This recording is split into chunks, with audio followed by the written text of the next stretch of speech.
بسم اللہ الرحمن الرحیم۔ شعیب ملک کی ثنا جاوید کے ساتھ جو شادی ہوئی، ہمارے ہاں سوشل میڈیا پہ بہت دنوں سے یہ چیز چل رہی ہے، اور انڈیا کے اندر چونکہ ثانیہ مرزا کو جو طلاق ہوئی ہے، بہت سے ہندو کمیونٹی کی طرف سے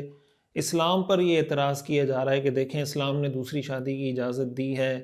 تو اس کی وجہ سے ایک ہستہ بستہ گھر اجڑ گیا، اور وغیرہ وغیرہ بہت سارے اعتراضات اسلام پر کیے جا رہے ہیں۔ تو ایک بات اچھے طریقے سے سمجھنی چاہیے کہ دیکھیں اسلام نے جو دوسری شادی کی اجازت دی ہے، یہ تو عورتوں کے تحفظ کے لیے دی ہے۔ اسلام نے دوسری شادی کی اجازت اس سینس میں نہیں دی کہ دوسری شادی کریں اور اس طریقے سے کریں کہ پہلی بیوی کو طلاق دے دیں دوسری شادی کریں، یا پہلی بیوی کے ساتھ پھڈا کر کے یا دوسری شادی کرنی ہے تو پہلی بیوی کی برائیاں بیان کریں اور اس کو جناب معیوب ٹھہرائیں اور اس کی جو برائیاں ہیں نہیں ہیں دنیا کے سامنے بیان کر کے شادی کریں۔ یہ طرز عمل اسلام کا نہیں ہے کہ آپ اس طریقے سے شادی کریں۔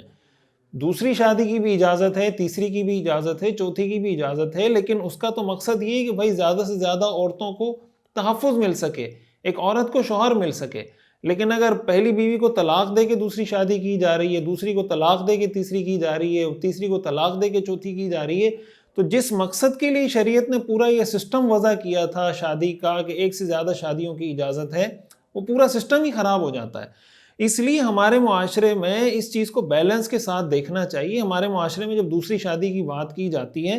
تو بعض اوقات افراط و تفریط کا شکار ہو جاتے ہیں ہمارے لوگ۔ افراط و تفریط کا شکار اس سینس میں ہو جاتے ہیں کہ دوسری شادی کرنی ہے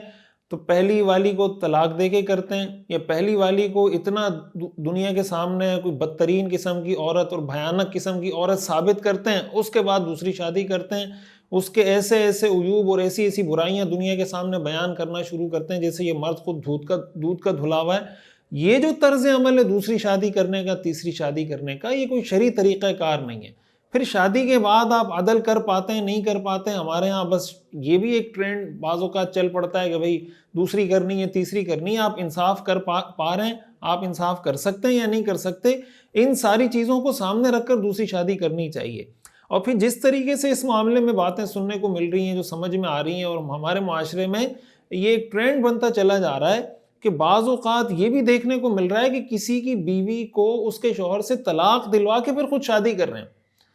یہ جو سلسلہ چل پڑا ہے کہ بھائی ایک عورت کسی کی بیوی ہے، اس کو ورغلا کر اس کے شوہر سے طلاق دلوائی اور طلاق دلوانے کے بعد خود اس سے شادی کی، یہ ناجائز اور حرام اور گناہ ہے۔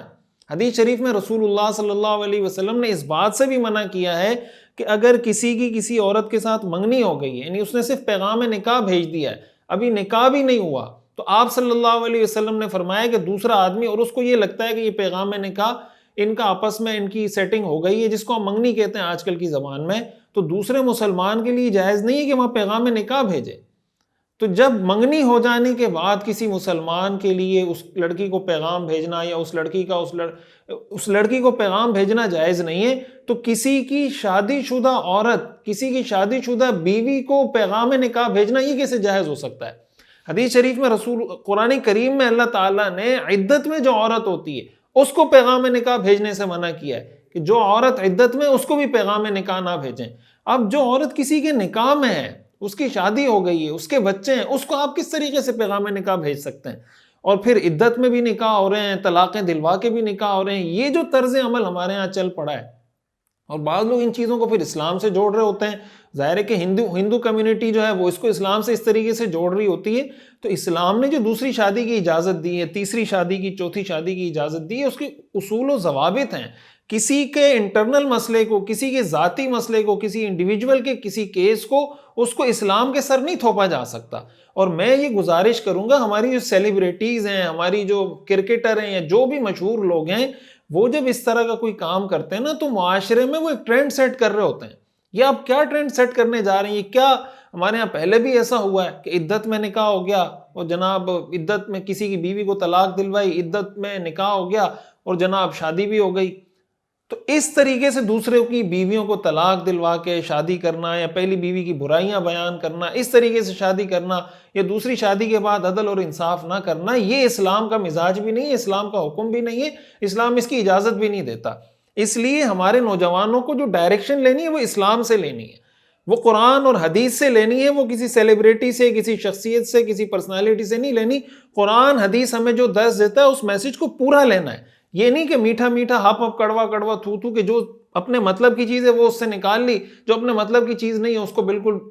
گھاس ہی نہیں ڈالا، دیکھا ہی نہیں اس کی طرف۔ یہ طرز عمل اگر آپ اختیار کریں گے، کم از کم اس کو پھر اسلام کے کھاتے میں نہ ڈالیں، اور اس کو جناب ایسے سنت عمل اور اس طرح کا کوئی بہتر عمل بنا کر معاشرے کے سامنے پیش کرنے کی کوشش نہ کریں۔